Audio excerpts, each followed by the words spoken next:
Hello guys, good morning. कसे आहात सर्व? आज आहे 6वा दिवस आणि पिकनिकचा शेवटचा दिवस. आम्ही सर्वजण आज आमच्या घरी जाणार आहोत. फक्त वाटेमध्ये वाईचा गणपती आम्हाला लागणार आहे, तर त्या गणपतीचं दर्शन आम्ही करणार आहोत. चला, आता सध्या आमची बस आम्हाला लोड होते.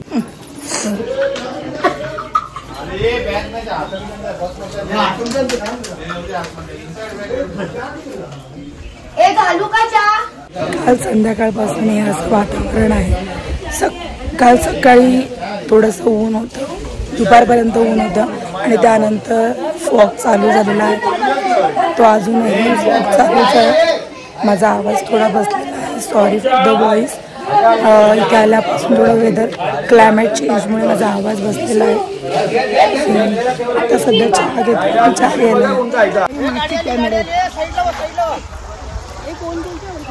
रंजना काकू.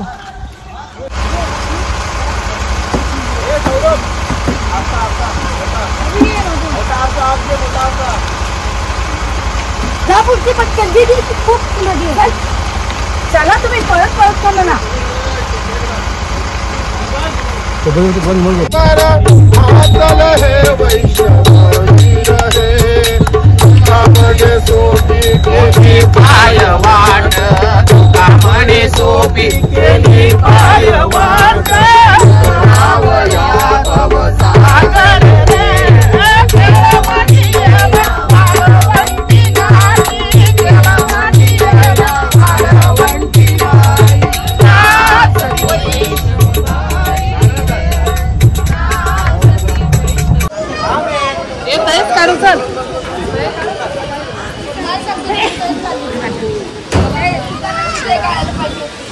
वाईला पोहोचल्यावर तुम्हाला सर्वात पहिले डोला गणपतीचे मंदिर दिसेल.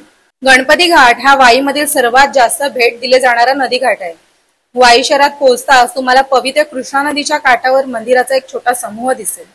पेशव्यांचे सरदार रास्ते यांनी कृष्णेवरचे हे सुंदर घाट बांधल्याचे सांगितले जाते. घाटावरील प्रचंड आकाराचा गणपती हे या गावाचे खास वैशिष्ट्य आहे. मूर्तीचे स्वरूप बाळसीदार असल्याने कदाचित त्याला महागणपती किंवा ढोल्या गणपती असे म्हणतात.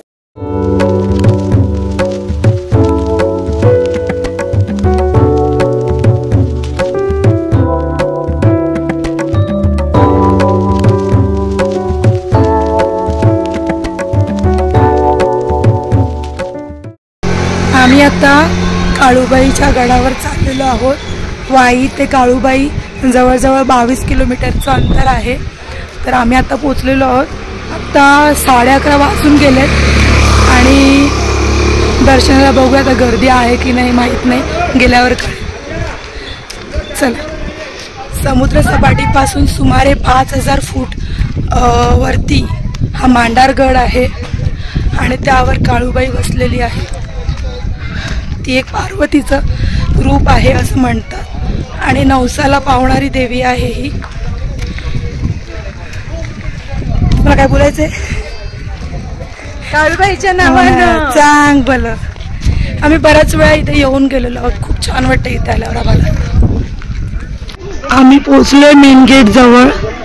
आता इथून थोडं वरती चढायचंय आम्हाला पायऱ्यांवरून.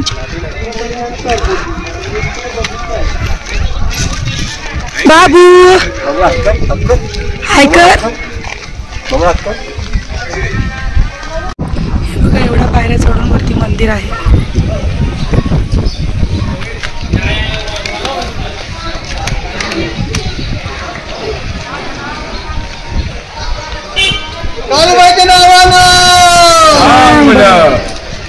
इथे मंदिरालगतच काही दुकाने आहेत ज्याच्यामध्ये देवीच्या सुंदर प्रतिमा आहेत आणि देवीला लागणारे खण, नारळ हे सर्व ओटीचं सामान इथे मिळणार.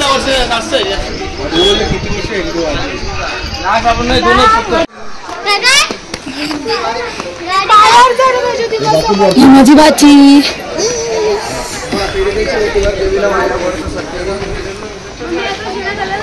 मागच्या वर्षी जेव्हा आम्ही आलो होतो तेव्हा हे असं एवढं काम केलं नव्हतं, पण यावर्षी पाहता खूपच सुधारणा केली आहे.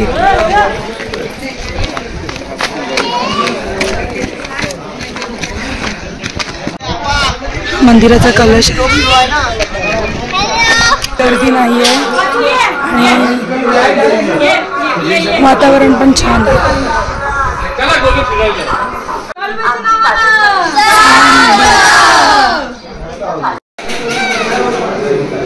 हे मंदिराचं गर्भगृह आहे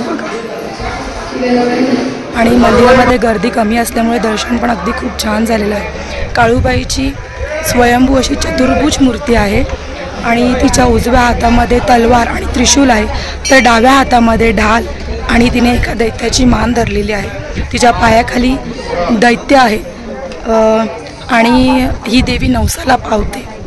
आणि जेव्हा पौष महिन्यामध्ये जत्रा भरते तेव्हा तिला सोन्याचा किंवा चांदीचा मुखवटा बसवला जातो. मूर्ती खूप छान आहे, बघून अगदी मन प्रसन्न झालं. आणि आम्ही ज्या उंचीवर आहोत त्या उंचीवरनं व्ह्यू खूप छान दिसतो, तुम्हाला दाखवते. बघा, मांडारगडावरचा हा व्ह्यू आहे. किती उंचावर ही देवी विराजमान आहे बघा. दर्शन घेऊन कसं वाटलं तुम्हाला? छान, सुंदर, किती प्रसन्न, मन प्रसन्न झालेलं आहे. छान दर्शन झालेलं आहे आमचं. आई काळूबाईच्या नावानं चांग बोलत, आई काळूबाई माते की जय.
सो गाईज, आम्ही आता जस्ट घरी पोचलेलो आहोत आणि आता रात्रीचे 11:15 झालेले आहेत.